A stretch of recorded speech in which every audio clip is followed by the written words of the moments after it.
Welcome to the Savage Worlds GM podcast. I'm your host, Jared Savage Daddy Gunning. This episode sponsored by Roll20.net, the world's largest virtual tabletop. Check them out today at Roll20.net. Follow the show. We're on Facebook and Twitter at SWGM Podcast. Follow us on YouTube. Subscribe to the YouTube channel at SWGM Podcast, and subscribe to the show on iTunes at Savage Worlds GM Podcast. Nailed it! Tonight's discussion, Overserved. Well, we finally got it right in one try. Even a blind squirrel finds a nut once in a while. And I did it without writing it down. It only took 200 plus episodes. Only took 200 plus episodes. Progress, ladies and gentlemen. Okay, so tonight's topic, Overserved. No, we're not talking about the bartender cutting you off at the gaming convention.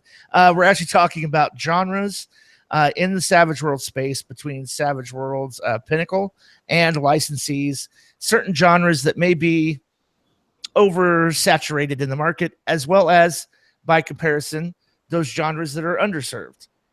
And we're just going to be talking about it. And when we're saying overserved too, we just want to make sure that we're putting this forward.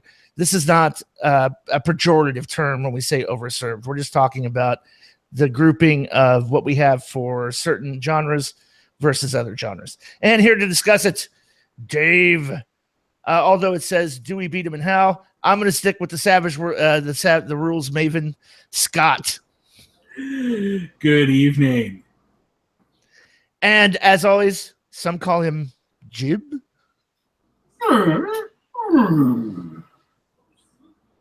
So what do you guys, and also too, if you are watching the live broadcast, you want to participate in the conversation, Dave has graciously been voluntold to monitor the chat tonight in the live broadcast. So if you're watching live on YouTube or any other device, feel free to comment, and we will read the comments and answer the comments and reply to them as well.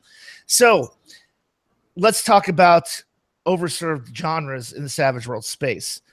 I would say that one of the biggest things that you'll notice with most Savage Worlds products is there tends to be a horror element mixed with insert other genre. Well, doesn't that go back to a long time ago? And I couldn't cite what con it was at, but they had a conversation where it was Shane and Clint up answering questions, and someone said, well, how do I become a licensee? And I believe it was Clint who stood up who said, what you have to do is you have to pitch us an idea that's this with a twist. And the product that came out of that is everyone added, and the twist was horror. Right. Well, right. And also, too, everybody loves zombies, right?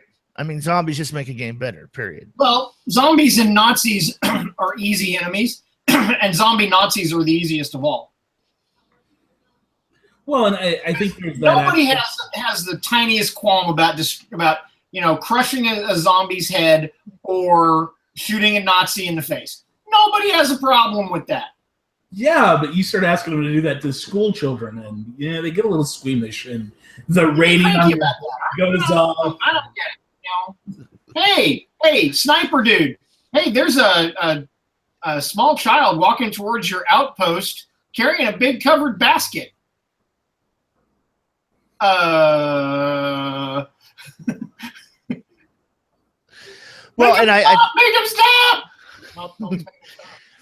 I think too. I mean, I'm trying to think just outside the box of specifically dedicated to horror settings in Savage Worlds, and the only one I can really think of is Realms of Cthulhu, and that in and of itself is not 100% particularly horror. I mean, can you guys think of another dedicated horror setting? I mean, ETU pops to mind, but that's not quite Weird horror Wars either. Entire Weird Wars series, whether Vietnam, I think, leans on it the hardest of all of them. But I mean, certainly the Weird Wars series leans very heavily to horror. And I mean, let's talk about the Big Daddy. Deadlands, of course, has a fear level. It's supposed okay, true. This town has a fear level of oh fuck you. True, but all those that you mentioned have almost a historical period piece as a genre front-loaded horror. I'm talking about, is there a standalone horror genre setting? You're right. Every one of those does exactly what Clint said. You take a historical setting and twist it. Well, and okay, and the twist is horror. However, that said, I have seen Deadlands used to run a straight-up Wild West game, and it absolutely does it spectacularly.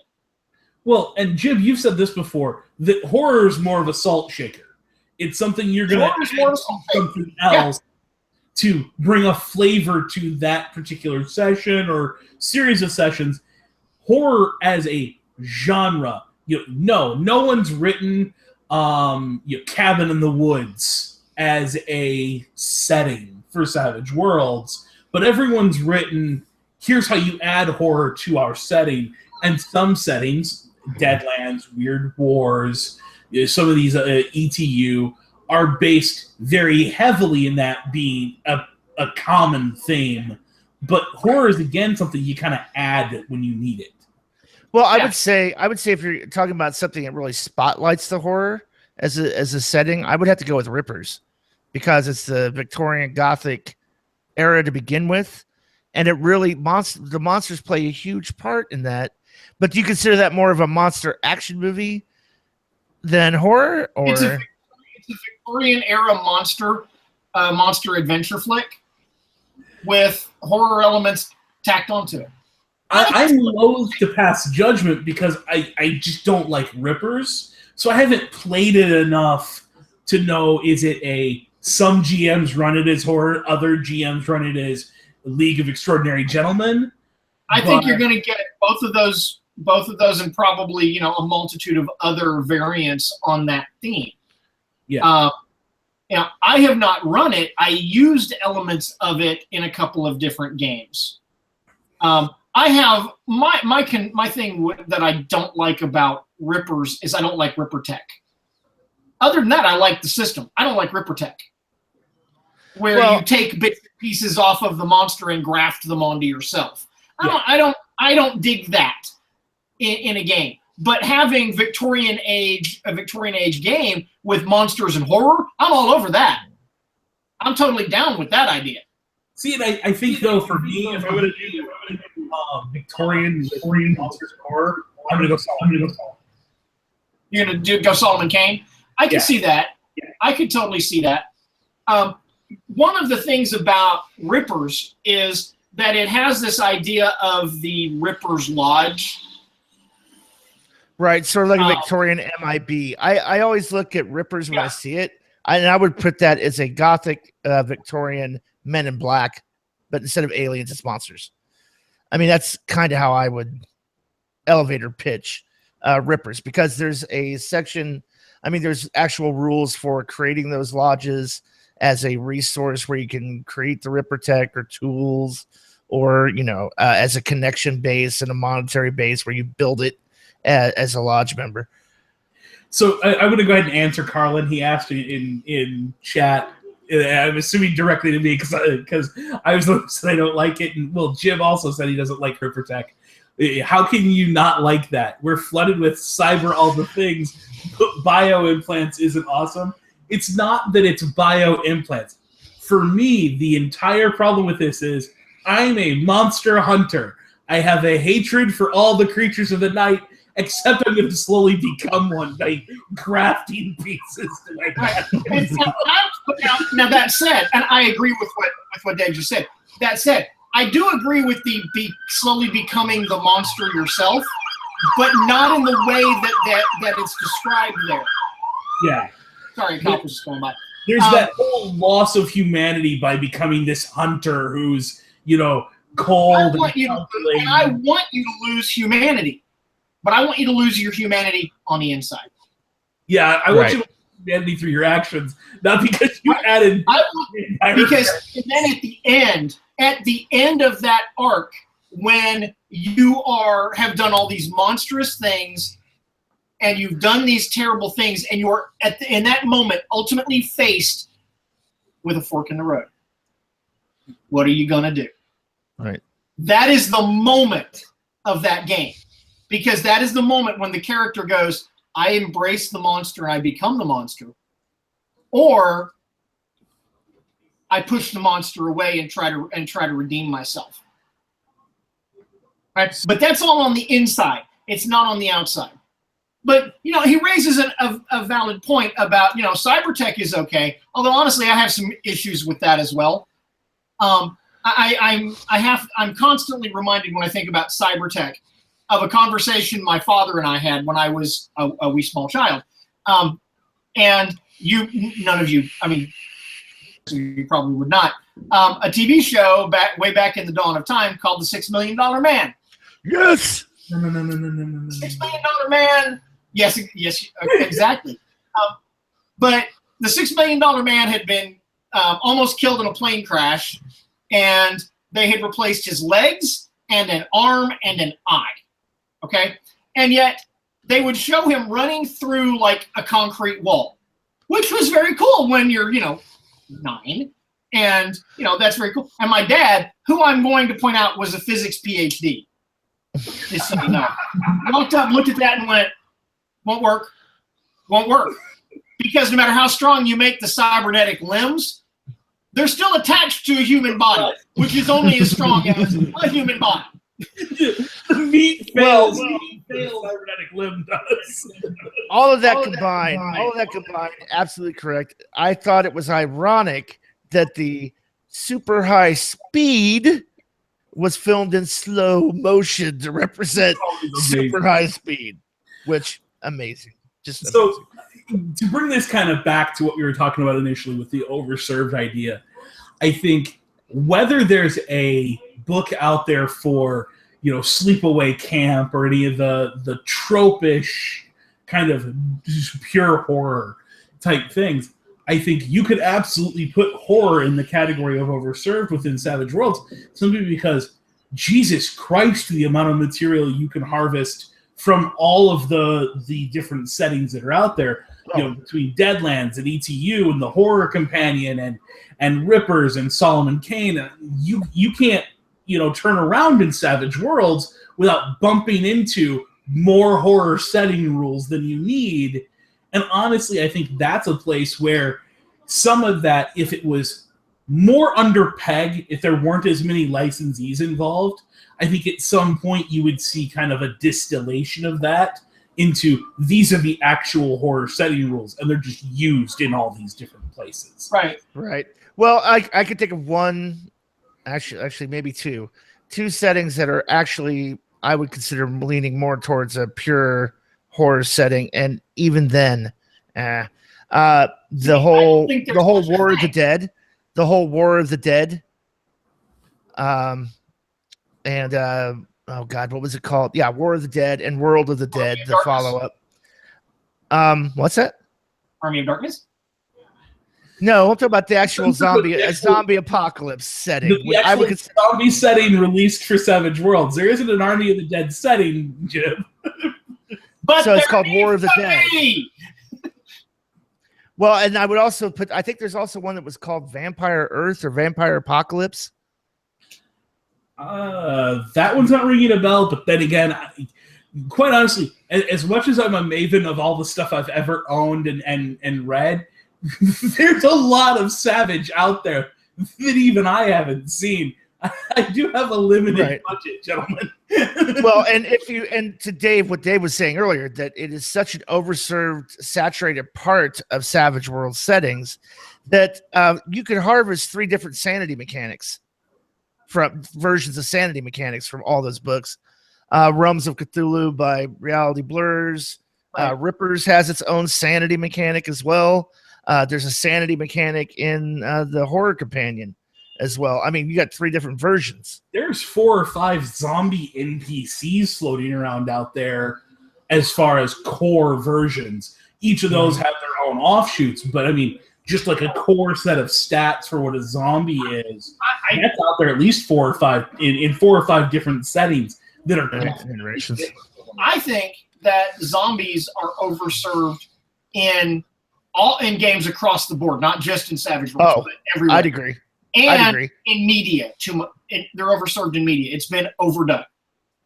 Well, it's I'm gonna jump in on this one. Being a zombie fan myself, it's a cyclical renaissance that just happened to hit about the same time Savage Worlds picked up its mass momentum with Deluxe.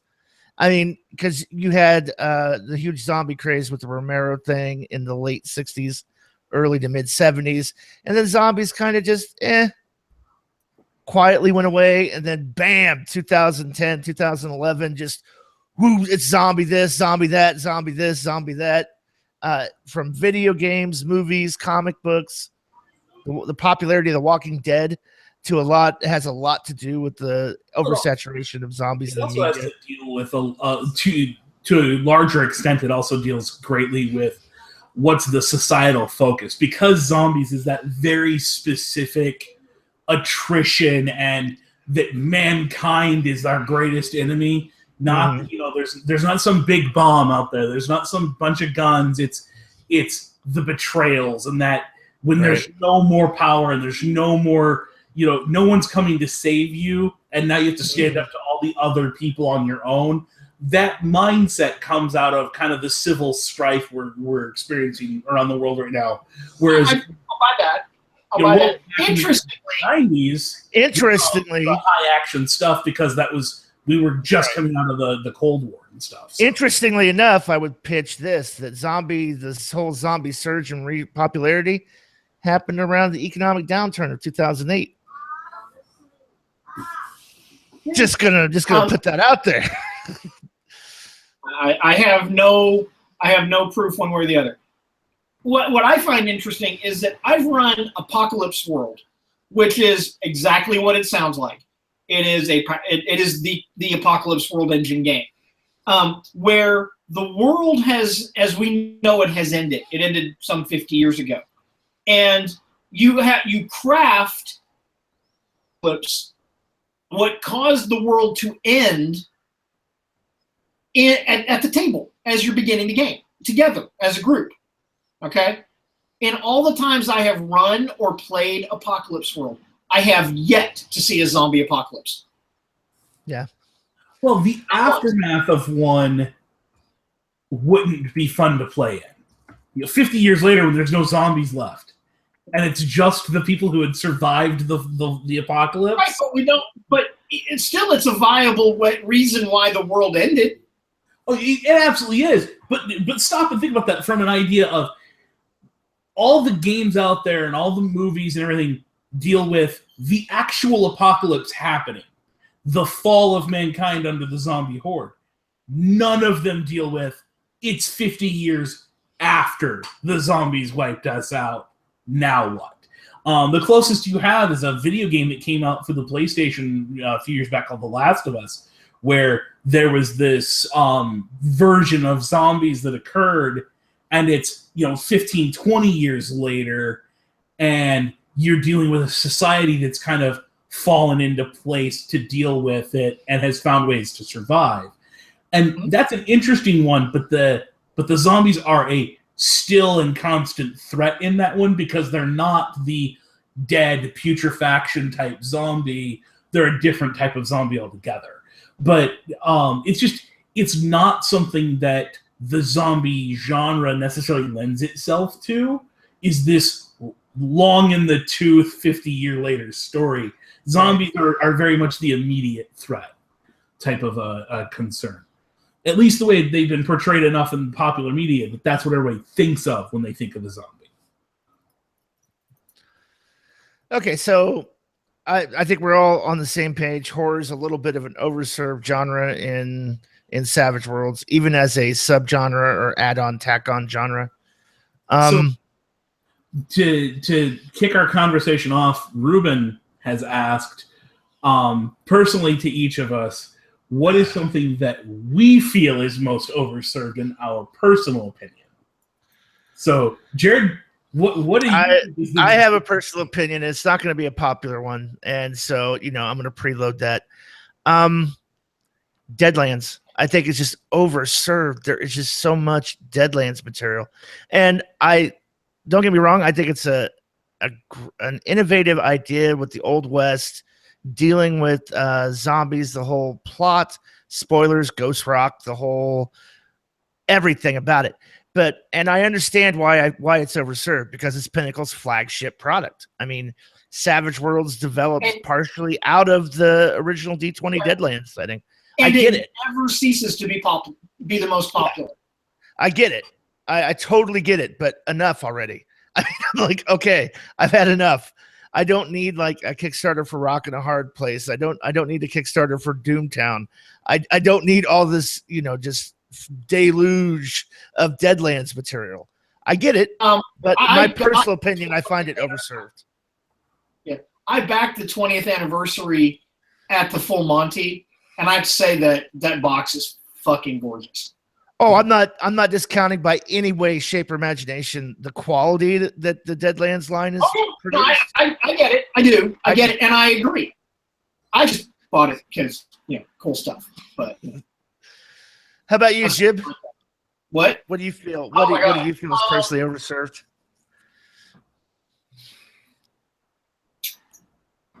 Fantasy. How many different fantasy settings do we have? Well, let's see. Are we talking like classic Western fantasy, Lord of the Ring-ish? Lord of the Ring-ish, but I'll take any basic fantasy trope, whether it's Eastern or Western. You've got the fantasy book, Shinetar, Hellfrost. I know there are at least 8 or 9 others. Yeah, as much as I hate to say it, even one of the most recent successful Kickstarters was another fantasy setting, Blackwood, that came from Eli. And as much as I absolutely love the idea of this kind of Eastern European, more the Germanic style of fantasy, as much as I love that, and I don't think anyone had done it, it is yet another entry in fantasy. Right, and I'm glad now. On one hand, I'm glad that we have all these different things, because that gives us so many options to work with, to do things. And if I suddenly decided I wanted to do Brothers Grimm, I have tools to draw from to do that. Well, and you also have Winter Eternal. Yeah, you also have Winter Eternal. And here's what I'm going to say about all these things, and I agree with Jib. It's overserved. The general genre itself is overserved. However, it's forcing all the licensees that are coming out with fantasy products to become very niche focused into what kind of fantasy it actually is, what makes it unique in its own fantasy realm. So you're not just getting 5 different genre setting books that are all basically D&D clones or knockoffs or Lord of the Rings style, Tolkien type fantasy. You're getting some very unique ideas. I would even classify 50 Fathoms as fantasy. More, even though it has a pirate and nautical feel to it as an overlay and underlying tone, it's still a fantasy. Yeah. I mean, you look at like Winter Eternal is fantasy sci-fi, but it's still fantasy. And while 50 Fathoms is absolutely your piratical fantasy, it's still fantasy all the way. I mean, you can't not call it fantasy when you've got crab men walking around capable of casting spells. But so I guess if I had to pick one, and so yes, and all your hate now to Jared Savage Daddy County at gmail.com. But subject line, Dave's a dick at savagedaddy.com at gmail.com. If I had to pick one, I would actually say superheroes. I think that it's a different version of Overserved. I think they overdid all the rules. I think you could have done a lot of superhero content with the core Savage Worlds rules, even throwing out the baseline superhero superpowers arcane background and just using the original arcane backgrounds. I think you could have done a great supers thing, because magic can serve a lot of different superpower origins. But I think the part of superheroes that really gets that overserved, overplayed thing is there's so many rules and so many. Everything your character can do becomes a power. You've got a melee power and a ranged attack power and a power just for being strong enough to lift mountains and another power to be strong enough to win a fist fight. And that became such an oversaturation of rules that whenever I talk to people who are having problems with that, it's because there's just so many rules. And all of a sudden the player comes out of left field with something that's in the book. It's legal. It's not like the player's trying to create something or even bring something in that's not part of the core rules for what you're playing. But it's just it's yet another rule that the GM has to be aware of that they didn't know about before the player showed up with that added on their character sheet. So you're talking specifically about the superpowers companion, right? I mean, that's and you can roll into that with Necessary Evil, which was been written to run with the first superpowers companion, and then later was revised to run with the second edition, and then the secondary campaign that came out for Necessary Evil, and now you've got like 3 additional supers that have come out in the last 2 years, I think, that are again just Goon and a few Fear Agent and a few others that are hitting, and they're just here's another tome of superpowers rules and another tome of superpowers rules. Even the guy who that gave us War of the Dead just tried to kickstart a Supers one. He's still going to bring it out, but it's his Kickstarter didn't fund. But that was yet another. Here's another tome of rules for superpowers, and it's like. At some point, back off and just play the Savage Worlds. I like super. I'm very much a fan of the genre, but I don't think more rules are the right answer to a super genre. Yeah, I think more flexibility of powers is the right answer to a super genre. Well, I mean. Okay, let me ask this real quick, and I'm probably gonna be blasphemed. Put up on a pedestal as a heretic, burned in effigy for saying what I'm about to say. But isn't Rifts essentially a Gonzo superpower? To a certain extent, Rifts could absolutely. But Rifts by design is a Gonzo setting. Yeah, it always has been. Also, Rifts comes with its own world that all of that makes sense in too. Is the big aspect of Rifts that it gets kind of left by the wayside is the Rifts world that exists within, where it all makes sense. Where it all kind of, actually does work. But I'll be candid. I backed the Rifts Kickstarter at the max level. I think I dropped $300 on it. I'm not going to run it. I will never run that setting. It's not a setting that appeals to me. But I wanted to see it happen. Yeah, right. I at the highest digital tier. I didn't go with the higher tiers because I didn't want all the physical goods. But I absolutely backed it at the highest digital, and I think I've opened the book twice. I know one of our viewers, Carlin, even asked me to come adjudicate some conversation about a rule in Rifts the other day on Google Plus, and it's like, dude, I don't do Rifts. I didn't play it under Palladium, and I have no intention to play it in Savage Worlds. But I wanted to support that effort. Right, and I agree. I think bringing Rifts to Savage Worlds is a touchstone milestone for PEG for bringing in another generation of fresh set of fans into Savage Worlds just because it's Rifts. Well, and I think the best part with Rifts right now being brought to the Savages is, one, all the Savages are going to be fans of it. I mean, that just, across the board, Savages are already doing a lot of the Rifts tonal things in their normal games. So it was going to have a wide appeal with the big Savages. But let's be honest, Rifts had really kind of floundered under Palladium for years and needed that shot in the arm for the people who were diehard Rifts fans.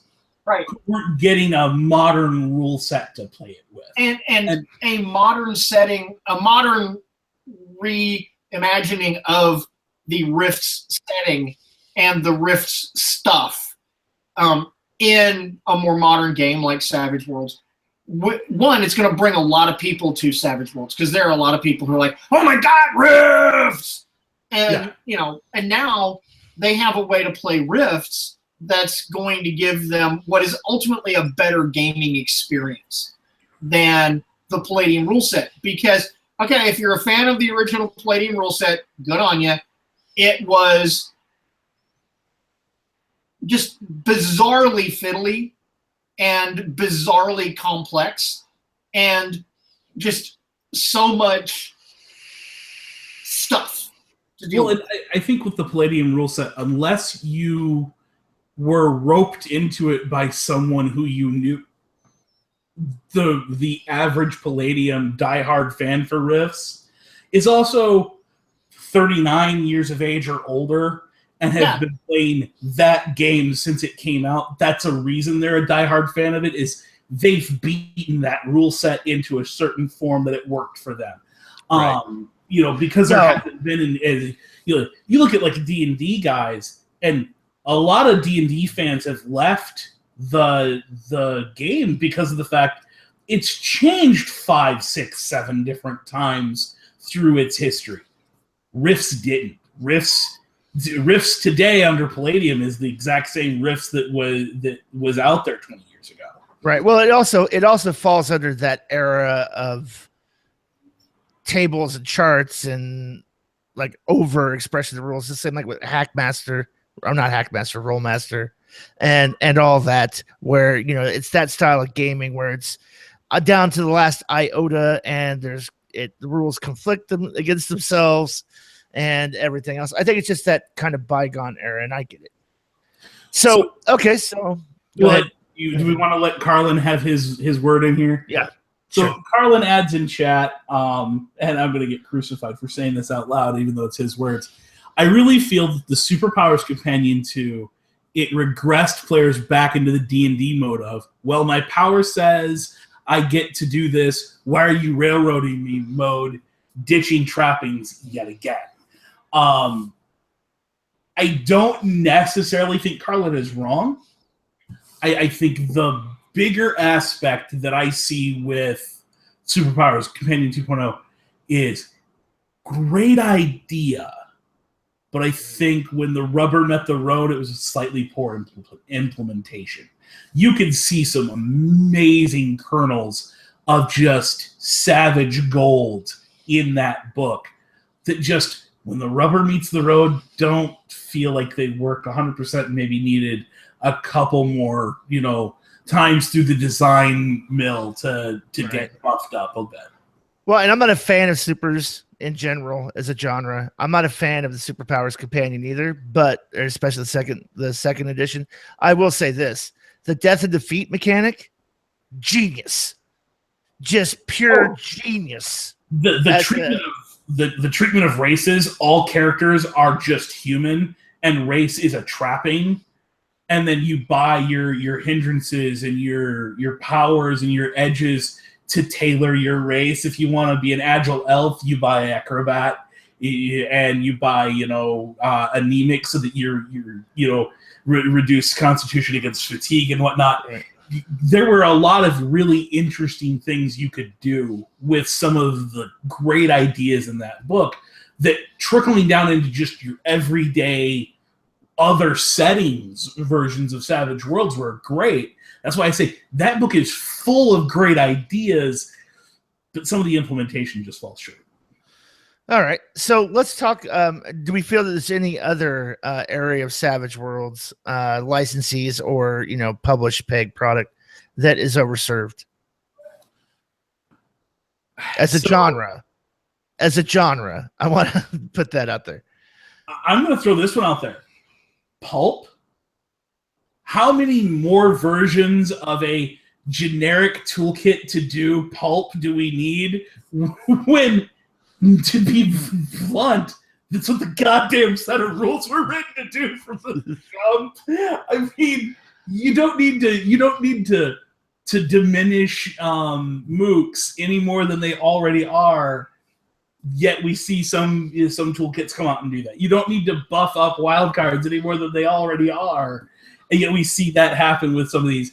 But I mean, you get so many pulp settings. Like, and I just had one in the back of my head. The one that everyone says Slipstream, which is now going to be Flash Gordon, replaced by Flash Gordon.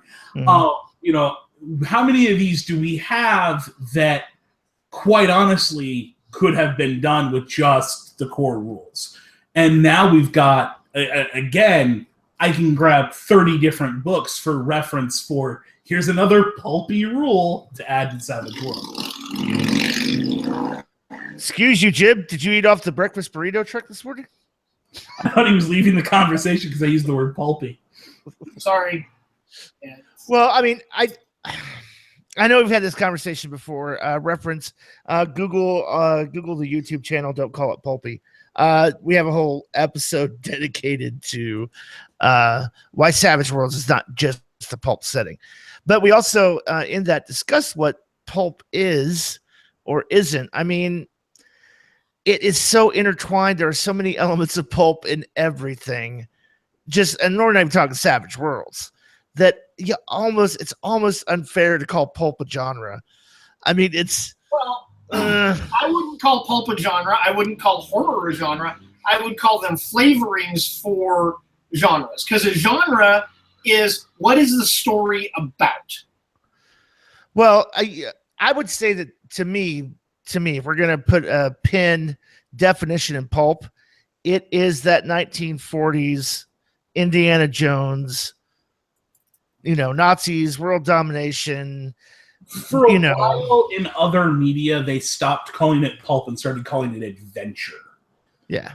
It was this idea of, the Mummy, Indiana Jones, these mid-century high drama but low barrier to entry, kind of high action adventure. Everybody's the good guy or the villain.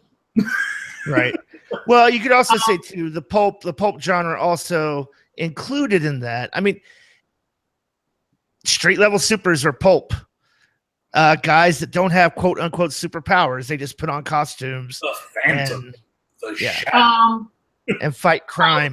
Those are definitely pulp stories.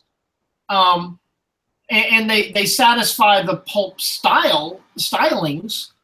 But I would assert that The Shadow, to use an example, is an adventure story. It's an adventure. The genre is adventure. Mm-hmm. Well, like I said, for a while they actually called it just straight adventure. Yeah. They branched back, and it's largely just being called pulp again. But I mean, again, I just think that you can't swing a dead cat without hitting another setting rule for pulp for Savage Worlds. I mean, yeah, I mean, pretty much after you have Monologuer in there and Fanatics as a setting rule, you're pretty much done. And I know, and apologies to the audience. Yes, we are core rule purists on the show for the most part. We tend to be core rule purists. And sometimes we overlook that, hey, there are some really cool things that are coming out of settings. I mean, I am a fan of the thrilling tales of adventure. So if we're going to talk about pulp being quote unquote adventure, I'm a fan of the thrilling tales of adventure because they really capture that 1930s, 1940s era of gameplay for. Well, I just wanted to say, you said it at the top of the show. We're not using this as a pejorative. I'm not saying, Jesus, dear God, Peg made a mistake by letting all these cult things exist. No, I'm saying that it's something that is absolutely a saturated part of our rules codex. And I think, go ahead. The flip side is there's that underserved aspect where we're not getting any material that help with some areas that we, just don't see played often. Right. What were we going to say, Jib?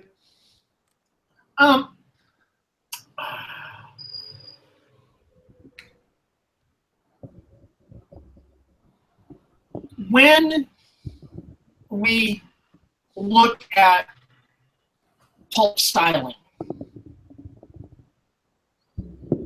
Okay, and we look at our game. I think, and obviously I'm not Shane or Clint. I wasn't there. I didn't write the core book. But I think, and I might put money down on this, that one of the main reasons that the styling of the rules is pulpy is because when they wrote it, there wasn't anything else that did it. There wasn't anything else that really served that. There's not another game system that is cast in that way. And to be fair, in the 11 years since, those that have tried, I can think of one. I can think of one, and I could probably count on one hand the number of people who might be listening to the show who would know the game I'm thinking of. Well, I mean, I could think of one that's a little more mainstream than that. That gets thrown out all the time. Gumshoe is absolutely set in that pulp adventure thing, but it handles more the detective side of it. You know, those dime store detective stories are the wheelhouse of Gumshoe, and it does a decent job of it. I think Savage Worlds does just as good, but I think that's absolutely a game that came out and equivalent to Savage Worlds in handling the pulp genre. I would say there's two others that came close, and they don't do it as well as Savage Worlds. And understanding too, the Savage Worlds was intended as a generic, universal, non-genre specific, but still leaning heavily with pulp elements. Feng Shui early on did a decent job at doing some of the pulp, capturing some of the pulp stuff, as well as Spirit of the Century, the basically the Cro-Magnon Fate, using the original Fudge system, kind of tapped in on it a little bit. I think what Peg did was ingenious. They basically built a pulp engine and made it very stripped down, generic, to where you could adjust the level of pulp you wanted in your adventure and story very easily, and then introduced it at a price point that was just freaking amazing as a generic system. But I would agree there are pulp elements. I don't think Jib is too far off the path in that assertion. Well, and I mean, obviously I can't prove it, but since I know that Shane and Clint listen to our show, they're welcome to chime in. Well, I was gonna say, I think the other side to that coin as well, the reason Savage Worlds really still dominates the market in this area is when you look at the other game systems that have come out to do it, they are far more restricted into being a single genre within that pulp feel. Like you said, Feng Shui is very centered. Gumshoe is very centered on what it does. You're not going to run necessarily like an Indiana Jones or The Shadow in Gumshoe. Could you? You probably could if you're a decent enough GM, but I think that system is so designed for something different. You would have to paste onto it all of the fighting stuff. Yeah, right. There'd be a lot of cognitive dissonance. I get Gumshoe. I think Gumshoe's a lot of fun, but you'd have to paste onto it the fighting stuff. And the fighting stuff, the adventure, the chases, the fist fight on the top of the Empire State Building, all of those things, you'd have to find a way to do. Yeah. Well, and I think Savage Worlds does it brilliant. Those are baked into Savage Worlds. Yeah, it's hard baked in. It's cored in. Okay, so I can see the pulp being overserved. Any other area that we feel is overserved? Because I have a few that I feel are woefully underserved. I was going to say, I think I want to get to the other half of the conversation, which is, since there's been these spotlights on these overserved areas, what's been left kind of in the grimy shadow in the alleyway that's not getting the attention it deserves? Right. I'm going to start off with one of my personal things, and that's sci-fi. I don't feel that sci-fi is well served in the Savage World space. I I want something that gives me hard sci-fi. And we're not talking. Can you do Slipstream? Is it sci-fi? Yeah, technically, it's science fiction, but as we said, it's space. It's bubble helmet sci-fi. It's pulp. It's golden age science. It's pulp. Yeah, it's pulp. Golden age science. Can you do Star Wars? Absolutely. Sure. You want the fast, high-paced action stuff? You could just basically use basic Savage Worlds and run Star Wars. What I'm looking for is something that's more in between, that serves more of the alien-esque concept, not pure hard sci-fi, but more lower tech, more realistic, distant future instead of far-flung future for Savage Worlds. And that's just outside of the core, it's not really there. Now I'm gonna say a few things about the sci-fi companion that I had the same feelings, personal feelings and opinions about the sci-fi companion that Dave has expressed about the superpowers companion.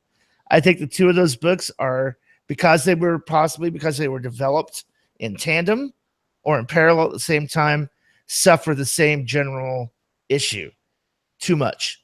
Too many more added rules that don't really fall in the core concepts of the Savage Worlds core rules. Number one being mod slots. Why am I building droids as vehicles? It's their characters. Why am I doing certain things? Why do I care about cargo space in a sci-fi game and having detailed modifications for that? Now, for the same reasons, I love some things that are in the sci-fi companion. I honestly do. The idea of aliens, different atmospheres. There's an atmosphere level, the zero-G stuff, the gravity stuff, a little anti-grav sickness is a hindrance. I love the fact that all thumbs is a major hindrance in a sci-fi setting, because there's so much technology around, and if you're not good with devices, it should be a major. But overall, I think the sci-fi companion suffers from too much bloat and gout tacked onto it.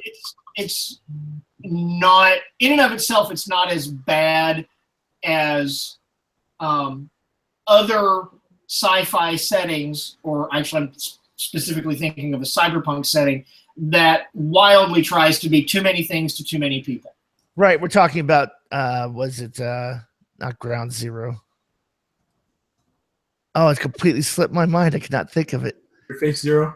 Interface Zero. I got the book on the shelf. Yeah. Yeah, Interface Zero. Yeah. Interface Zero. Yeah, I think it just has a lack of focus. It has some good ideas, but they try to cover too much. Yeah, it's an overall lack of focus. It's everything in there. You see, and I go the other direction. I honestly feel like the guys over there, when they were trying to write Interface Zero, pulled out their old Cyberpunk 2020 books and their Shadowrun books and just followed those things like a roadmap. And unfortunately, Savage Worlds doesn't play that way, so that ends up just being this almost impenetrable tome of rules. No, I think with the Sci-Fi Companion has one of the best gear lists in Savage Worlds. I would almost rather use that for any modern day or science fiction game. And I've found ways to reduce even the fantasy and other genres down to a gear list that's more akin to it. I think that there's a lot of things that, again, with the Sci-Fi Companion, like the Superpowers Companion, great ideas. There are some places I feel like, they knocked it out of the park. There's other places that maybe it needed another trip to the design category. But with that said, I think the interesting aspect with sci-fi is everybody who feels like sci-fi is underserved within Savage Worlds hates what's out there for sci-fi already for a completely different reason. It's like we can get Jared in the room with another person who feels like sci-fi is underserved, And they both will hate, Interface Zero. They'll both feel like Slipstream doesn't quite deliver what they're looking for. But they'll have different reasons for why that are almost, completely cross-purpose, because their sci-fi is such a wide banner that so much fits under it, kind of like fantasy. It's everything that includes science fiction just drops into this one spot. And I think because it's so broad, that one's going to need to be more. I think we're going to need more products out for sci-fi than we have for Deadlands and Weird Wars combined before people will start feeling like maybe it's got enough different flavors that it's starting to be properly met. One of the interesting ones I think is completely left off the rack is crime. There's this great couple of things out there for Crime City that are absolutely well done. And then you've got, what's the name of it? The Sin City setting that is out there. And I can't think of the name of it. But those nail it fairly well if you want to do those specific things. And Crime City is as great as Crime City feels. It's just a couple of one sheets. It's not a setting. And then you've got just this plethora of different crime things that have been in popular media over the years, from your Ocean's 11 to your Fast and the Furious and everything in between. That's a huge, wide open genre that people would play, but we just don't see it getting a lot of love. Eric Lamoureux and the guys over at Just Insert Your Imagination hit it right on the head when they released Forget About It, because just you watch that thing soar out of sight. Everyone wanted a copy because there's just nothing that serves that in Savage Worlds. Right. Yeah, I think I think for sci-fi you're going to need to have an overall. I'm hearing myself. He's got a needed. Damn it, Jib. Maybe it's me. Your ass is muted, bugger.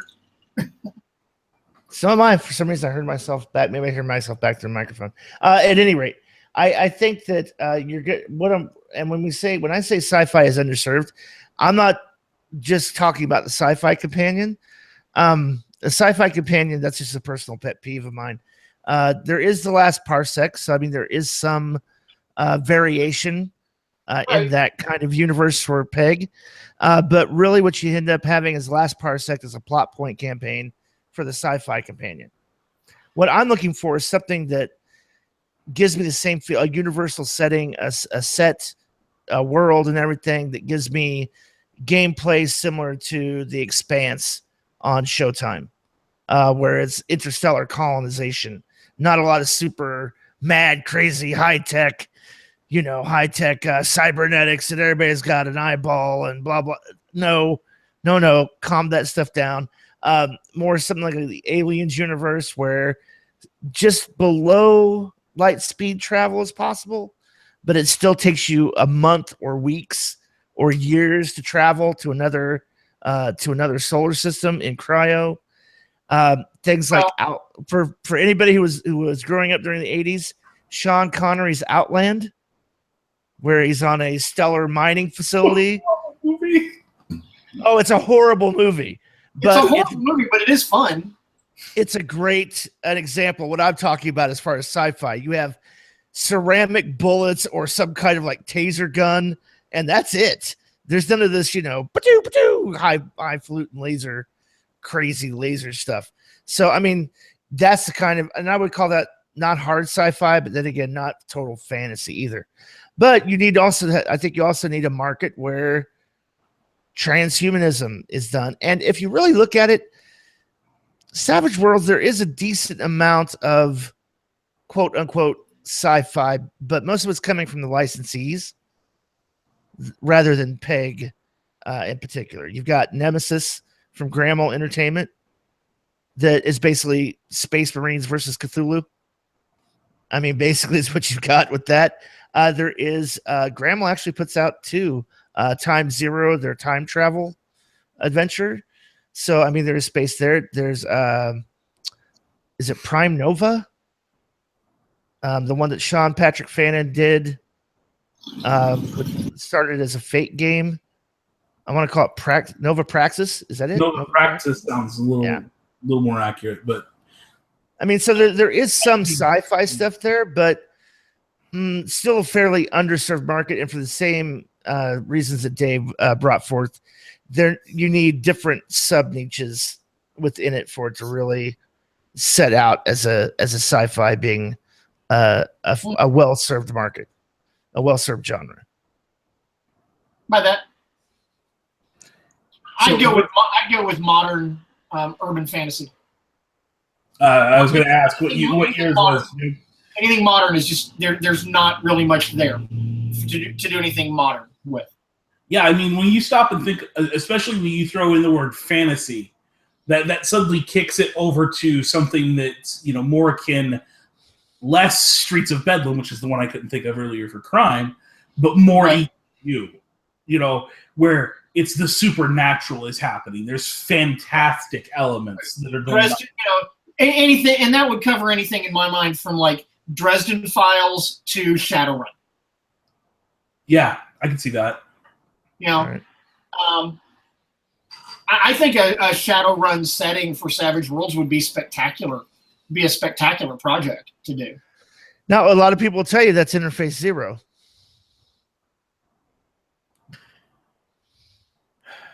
Nah. Yeah, well. You're going to find people who are looking for it and they hate what's out there for very different reasons. I mean, can you think of another setting that does that stuff? But it tries to be too many things to too many people. I will say this, where I think Interface 0 and the other sci-fi falls short in the Savage Worlds delivery is it's a Baskin-Robbins, here's our flavors of sci-fi, when what we're used to is a Cold Stone Creamery. I can walk in and tell you exactly what to mix in the goddamn ice cream that I want, because that's what Savage Worlds at its core lets me do. Right. So that's why things like, the horror thing, we've got so many different horror. Why? Because people came in and said, no, I want this mixed with my horror. I want this mixed with my horror. I want that mixed with my horror. And they glommed onto this open, generic idea of Savage Worlds and just took it to the nth degree. And people haven't done that as much with sci-fi, which is why it still feels underserved. You don't have that I can walk in and get whatever flavor I want feeling. Instead, I can get one of these specific flavors. What do you guys? I'm going to throw this one out here too, and I know we've kind of had this conversation before, and I know I'm going to hear the answer. It's supers, but I don't want to hear the answer. It's supers. Anime. Is anime an underserved market or underserved genre? No. Is it its own genre? No. Now ask me if we need it. I'm not asking if you're a fan of it. I'm not asking if we need it. I'm not asking if you'd run it. But it is a very popular genre and has been for 20 years. Since Dragon Ball Z, even before that. My problem with anime as a genre. I think anime, I'm going to come back to what I said about Pulp. Anime is a flavor. I don't even think anime is a flavor. No, it's a definite genre. Anime is a trapping to any of the other shit we've been talking about. You have horror anime and pulp anime and sci-fi anime and fantasy anime and hentai and you name it. There's a type of anime out there for it because anime is not a genre. It's not a flavor. It's a delivery system for all these other stories. So do we need more rules for anime? Probably, because I don't know that anyone's really done this is how you can capture that anime cartoonish style, but at the same time, you're still going to be harvesting rules from all the other settings that are already out there doing whatever genre you're doing within your anime. If you're doing an anime fantasy, you're going to have those anime rules plus all the other rules that Savage Worlds already does for fantasy in 9,000 different, setting books. Right.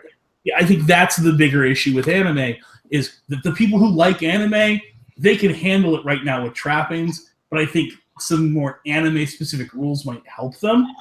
But again, it's a horrific companion to try to write because again, that's like I need a companion for movies. That's no. I'm not talking. Okay, but I'm not talking about a companion. I'm just saying as a genre.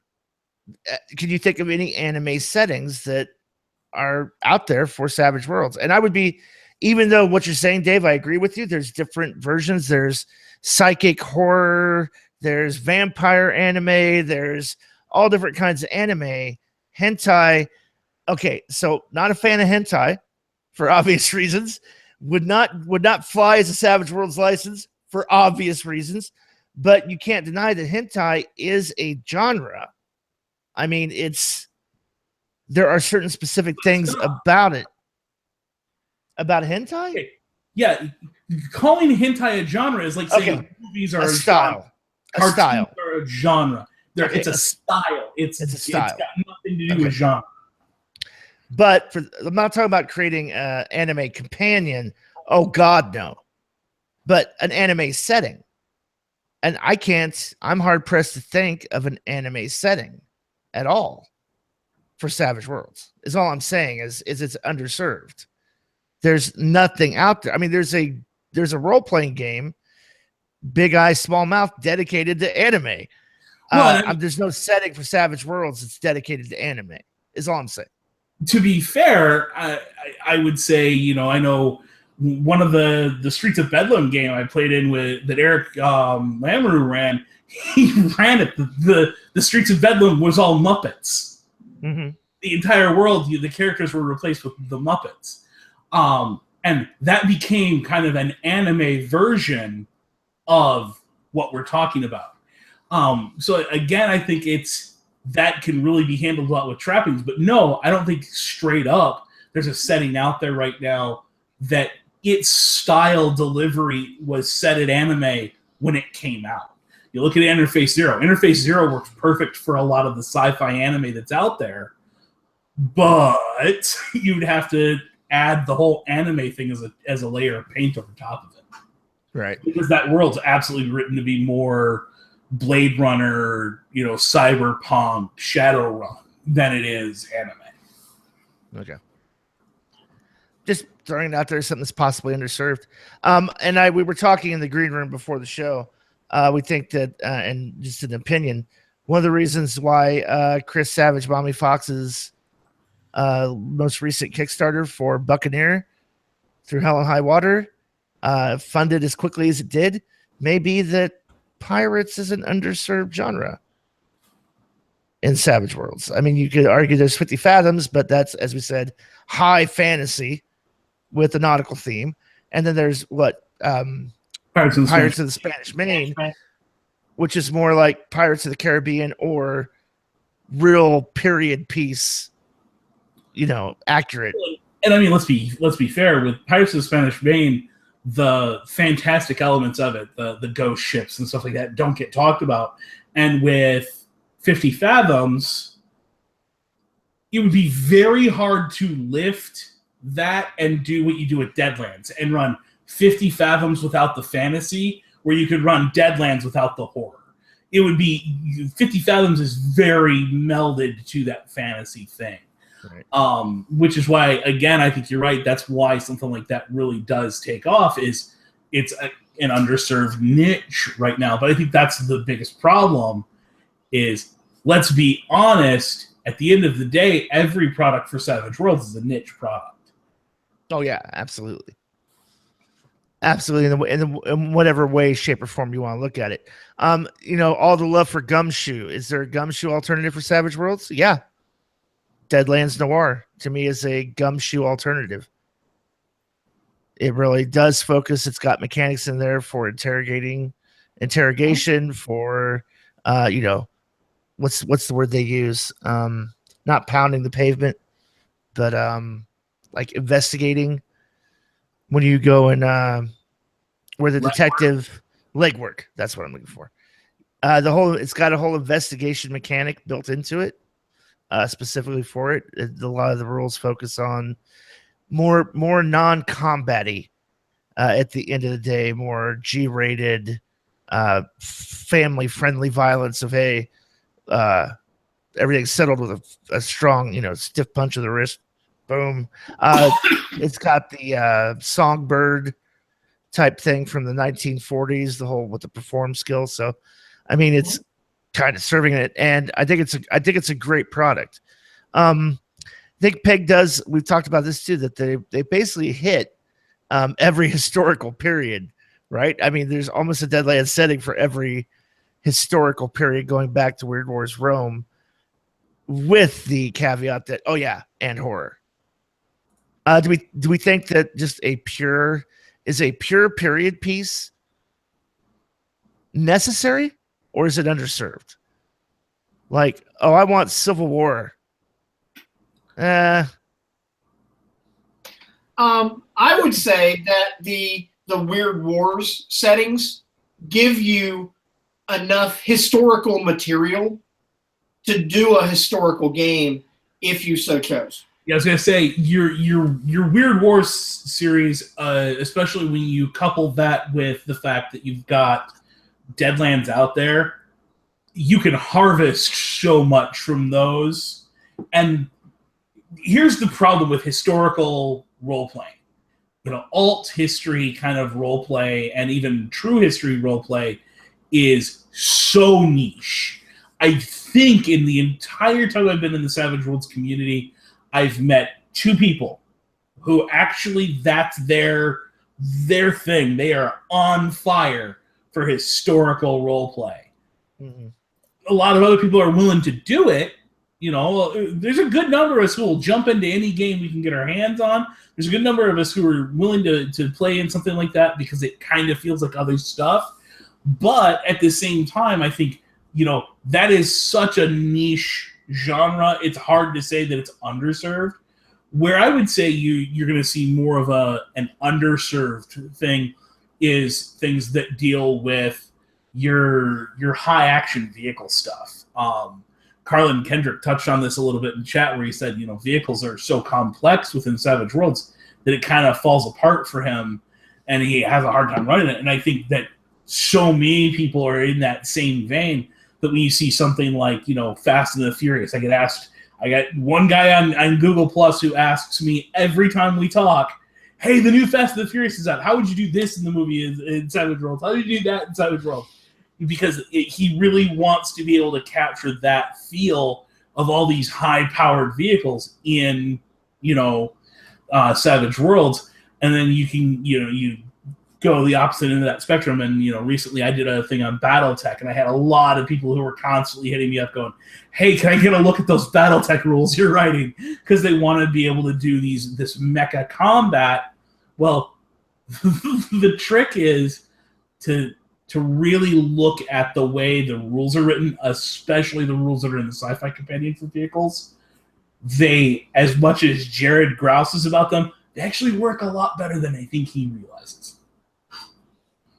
Well, and that brings us, Alec Mosey was saying that he feels that mecha and kaiju is an underserved genre. Once again, I'm going to fall in the camp of, that's flavor. You've already got vehicle rules. You've already got monster rules. It's just a matter of scale. I mean, it just size it up. We had Sean Bircher on when we were doing the setting creation series, talking about that, and he was actually trying to build that. And as far as I know, that's always been kind of a passion project for him behind the stuff he's doing to actually get paid, because there's just not enough people out there demanding it. So again, I think that falls not as much as the historical role play, but there's not many people who want to role play as Godzilla or as the guys who are running from Godzilla. It's just not something that is a big part of our hobby. Right. I think it's definitely a niche. I don't know that it's underserved.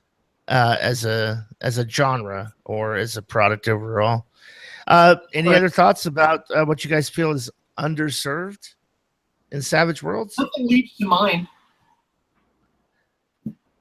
I think the problem I have with underserved is because so many of us that have been doing this for 10, 11 years now, you can take the core rules and all the other setting books, and I'll grab this setting rule and that setting rule and that setting rule, and I can put it together so quick that I don't need somebody else's. And I know Scott and I had this conversation when Charles White came on, and he was really pimping his Greek Olympus ink. And the problem was, as soon as he gave you, here's our concept, I already know how to do that within Savage Worlds. I don't need his rule set to accomplish it. Mind you, I attempted to help back that because I wanted to see him succeed. He's been a big part of the Savage community for a while. But that would have been one of those books I would have backed, and it would have sat in my PDF folder never being opened, similar to the way Rifts does, because I just don't need it to run that game. But I think that's a bigger problem when you start talking to long-term Savages, is we can do pretty much anything off the jump without needing a book to do it. So let me ask this. What about steampunk? Because I don't necessarily think steampunk, and once again, too, we were kind of in the anime territory since we defined it, and the horror territory when we start talking about steampunk. I know it's a big stylistic movement. I know there are a lot of games geared towards Victorian era and steampunk sensibility. You could say that Deadlands has a nice splash and dash of steampunk in it, with the weird science, the weird science. Asia. What I would say is, as big as the steampunk kind of explosion is in people being interested in it, it isn't big enough yet to have drawn money into creating more, role play and stuff like that, product sort. When was the last time you saw a steampunk movie? Movies, books, that's what drives role play, quite honestly. Right. I mean, let's just be honest. When we see these big epic things on the silver screen, or we read these great things in a book, that's when we want to recreate them at our gaming table. And there's not a lot of thrilling steampunk out there to recreate at the table. All right, I'm just trying to think, because I know that early on Savage Worlds, the Pulp explosion early on in Savage Worlds, the steampunk kind of like kept pace with it, and I can't think of a steampunk setting here recently. What about Eastern fantasy? There's not like Eastern fantasy adventure. You mean like an L5R kind of setting? Yeah, like a samurai and shogun type deal. I know there is some service to it with Iron Dynasties,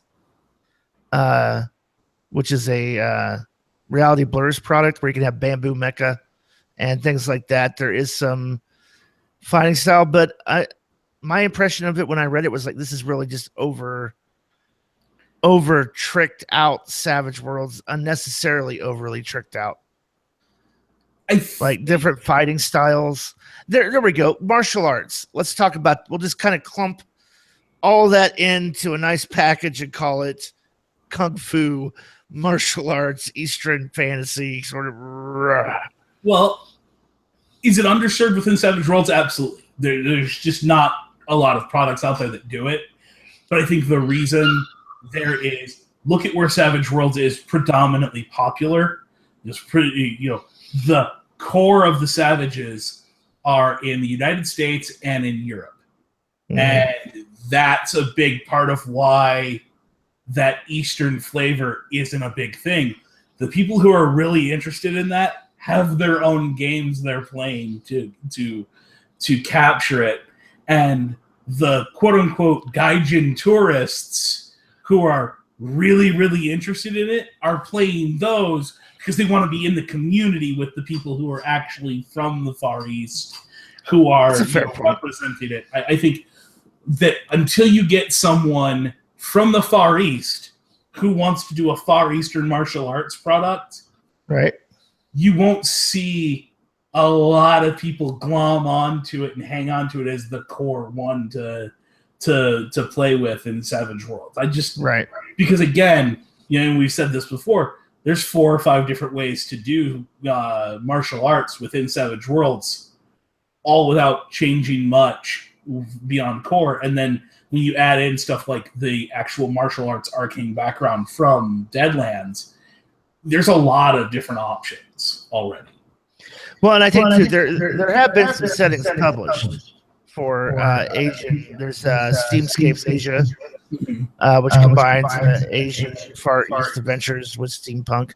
There's Iron Dynasty, like we talked about. There are even elements of it. I think there's even elements of it in Blackwood. Yeah, right. So, Eli talked quite a bit about taking from a lot of the Eastern tradition for Blackwood. So again, we're seeing it's making it into Savage products, but it's just not the big core thing. Because I think that audience just isn't looking at Savage Worlds, which is a European American gaming system. Right. So fantasy. Right. So, go ahead. I'm sorry. So then what we determined is what a licensee would need to do. And I'm going to pitch this. It's actually going out broadcast, therefore I can validate copyright. The person who sits down, the licensee that sits down and comes up with an urban anime fantasy about kaiju monsters set with its own martial arts rules and anime rules, set in a Far East alternate setting of urban sprawl with monsters and kaiju coming in with its own martial arts mechanics. Gold for Savage Worlds. Oh, and throw in elements of low sci-fi, interstellar colonization. Gold. Pacific Rim to everybody. But interestingly enough, I mean, Mel Primus takes us back to where you were saying anime. He's saying Savage Worlds Toon. And, again, I think this is largely a trappings issue. But, yeah, absolutely. There are no rules out there that do, that Toon idea of, no, your character was incapacitated and now you come back with a giant bandage wrapped around part of your body. Well, and I think it's also that's been something that people have been shouting for on Savagepedia and in Google Plus community. Oh, I love Steve Jackson's Toon. I want Savage Toon. I get it. Well, okay, and I think it suffers the same thing a lot of things suffer. Take a coating of trappings and you have it with what's already there. And I think the reason why a lot of these underserved things are hard to argue for creating, because are they going to be profitable? Is a company going to be able to stand behind that product and actually continue to deliver it 6 months, a year, 2 years, 10 years down the line? Right. We even have licensees who here's our setting, and you don't see anything else from them because it just didn't make them any money. Right. It's out there, and the Savages love some of these things, but the companies have moved on to greener pastures. I mean, even, Wiggy, who is probably one of the most revered names in Savage Worlds, if you pull up Triple Ace Games, their Savage World stuff takes a back seat to all their board game stuff they're doing, because that's where their company's making money, unfortunately. Right. Well, it's the old adage, if you want to hit bank. Right. What was that, Jib? Board games are bank. Even Peg getting involved. Peg just picked up the Conan board game that they're going to be doing. Okay, Jib, you got to move, buddy. I don't know how you get any sleep. Some nights it's hard. That's what she said. Okay, so and Sunday mornings, there's like a million of those fuckers going up and down the street. All right. Well, I think we've sufficiently pulverized this equine topic. Another way of saying we've really beat this dead horse.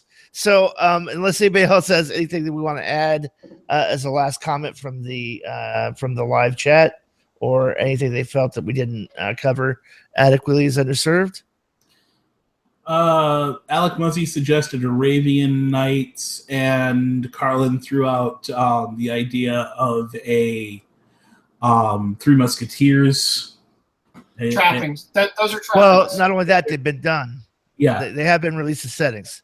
If you go to Hellfrost has a Arabian Nights version from Triple Ace Games. There's a Arabian Nights version of Hellfrost. and Three Musketeers, I mean, that's very easily done with, let's see, Deadlands if you tweak it, but very specifically, I mean, Solomon Kane and Rippers have all the rules necessary to do a Three Musketeers game. Yep. Okay, well then, until next time, this is Jared Savage Daddy Gunning for Dave and Jib saying keep rolling and stay savage.